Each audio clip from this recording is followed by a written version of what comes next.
Welcome back to Ice Wolves Insider. It's time now for our usual From the Stand segment. This is where we're joined by Ice Wolves followers, and tonight's victims are Curtis Skalicky and Darwin Roy. Gentlemen, welcome to the program. Thanks, Kelly. Thank you. All right. Of course, we're talking here shortly after the Ice Wolves annual intra-squad game. Maybe just give us your initial thoughts on what you saw this past weekend's training camp. Start with you there, Darwin. Okay, for me there was a couple of standouts who were players that weren't here. I like the two Quebec boys there. And then there's also the player from Campbell River, the defenseman. I actually looked him up and he had some time spent at the Seattle Seahawks, Tremblay. Oh yeah, Caden Tremblay? Yeah. Okay. I thought he looked good on defense. Yeah, and I think the Quebec guys are Cliche and Ducharme, I think are the names of those guys, yeah. Curtis, anybody stand out for you? I think that it's really hard to get, a handle on what these boys are doing. You'll see it on, when we start doing the preseason games, but there's some skill, some size. The goaltending is, again, in the shootout there, some of them made some good saves. There were some nice, fun dangles that were happening too, but really hard to get a good quality perspective on what's going to happen until they start playing against some other guys. Because there wasn't a lot of hitting. One little glove tussle there, which was kind of nice to see, but it looks good. Mm-hmm. Are there any questions, burning questions in your mind that you want to see, you're anxious to see answered in terms of this year's edition of the Ice Wolves? Anything come to mind there, Darwin?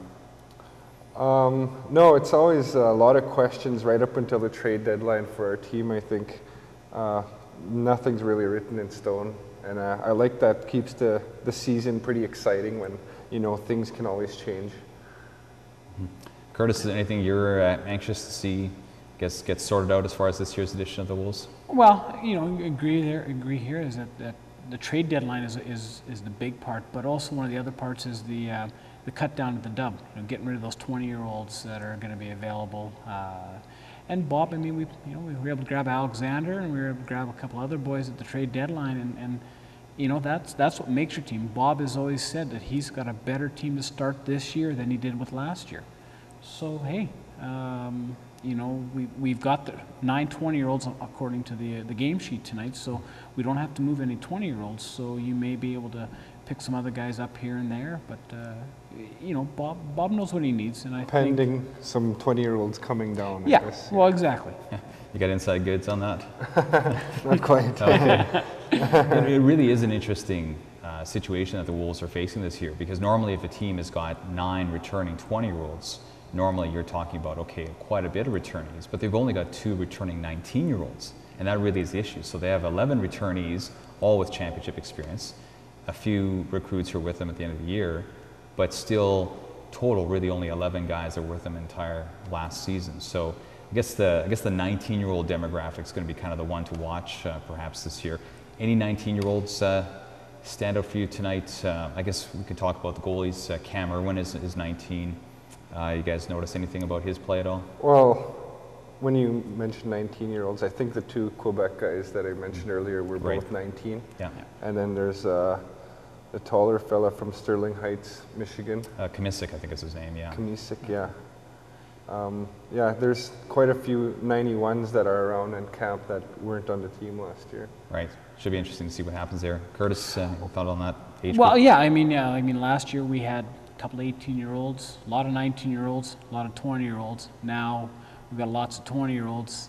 The 19-year-old bracket is a little thin, but there were some guys in camp here that looked pretty good, and they'll stay.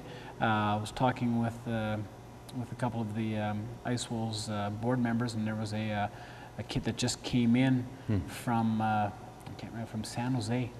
A 19-year-old kid, looked pretty big, looked nice. Don't know what he does for skating or for hands, but so Bob's addressed that, and there was even I think it was a 95 in camp here too. So yeah, he's actually a Laurent product. So 95. Hey, it's not bad. If you can get some of those, but you win your championships with 19-year-olds and 20-year-olds. Yeah, Bob historically has gone with just if he's going to go with a 17-year-old, it's just going to go with 1. He usually doesn't get 2 or 3 like perhaps some other teams do. What do you think is going to happen in that regard? this year. Do you guys think that there's going to be a 17-year-old that sticks, or maybe more? Any thoughts on that at all? Start with you there, Darwin. Yeah, I think he'll probably keep a 17-year-old. That's just my guess out of thin air. I think he'll keep one. I can't remember the guy's name. He was number 8 on Team Grey with the yellow socks. Garrigata from Prince Albert, yeah. I like the way he played tonight out of the 93s. Yeah, there's also, I think, Margison was in that group as well. Yeah. Curtis, any thoughts? Do you think he's just going to go with 18 and up, or do you think maybe we might see a 17-year-old this year? Well, I mean, last year we had Ledoux. Yeah. And at the end of the year, he said, you know what, you're not getting ice time anyway. Was able to get him back to the Mintos. So, if, you know, I think Bob also realized that if you've got a 17-year-old and he's not going to be playing every game, you might as well get them into that AAA midget and get that ice time. When Ledoux came back after, you know, into the playoffs there, you could see that his skating vastly improved. So, I mean, it's better for these kids to get that full shift as opposed to playing every third or fourth game. I asked you guys about Cam Irwin earlier, and I just wondering just your general take on the goaltending situation. It looks like they've got 3 goalies in camp. Adam Bartko, the incumbent, Cam Irwin, 19-year-old, and 18-year-old Miles Hovdebo, who was actually the winning goalie in the inter-squad game this evening. Your take on the goalie situation. How do you think that's all going to play out? To start with you there, Curtis. Well, I heard that there's another goalie coming in. Okay. Don't, you know, I'm not, right. You know, but is it going to matter? I mean, you know, the thought on the web is that Irwin looks like he could step in.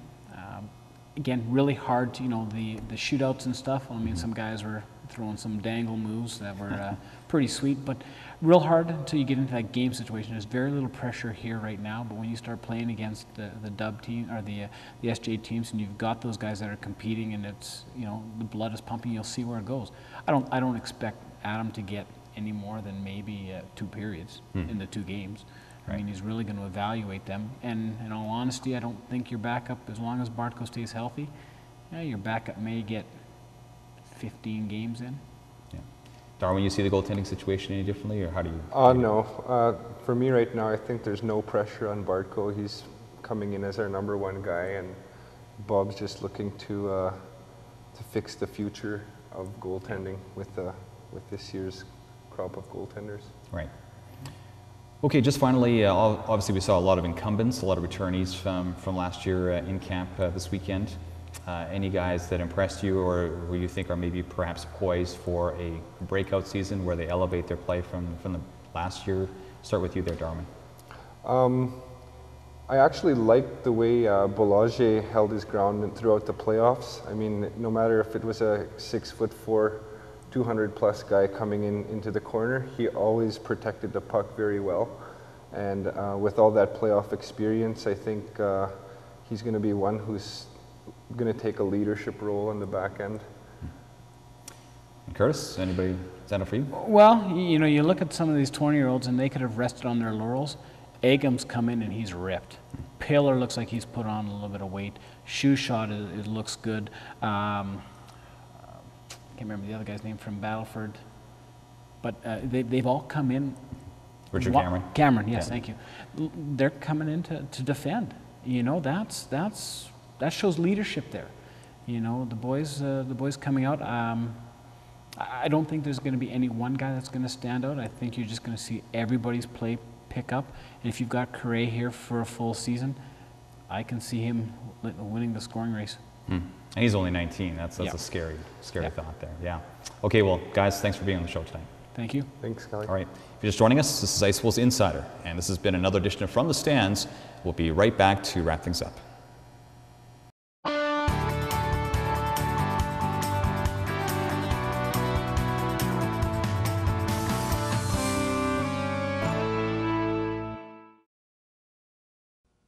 Well, that's all the time we have for this evening's edition of Ice Wolves Insider. I want to thank our guests this evening. That would be Ice Wolves assistant coach Gavin Holcomb, as well as Ice Wolves players Adam Bartko and Dayton Fossum. And of course, where would we be without our Ice Wolves fans, Curtis Skalicky and Darwin Roy, in our usual From the Stand segment. Just a quick note, of course, we're going to be back at this time next week. And in between that time, the Ice Wolves are going to play their preseason schedule. A game Wednesday night against Melfort here at the Uniplex at 7:30 p.m. and then a rematch Saturday night in Melfort. Well, that's all the time we have tonight. Have a great evening.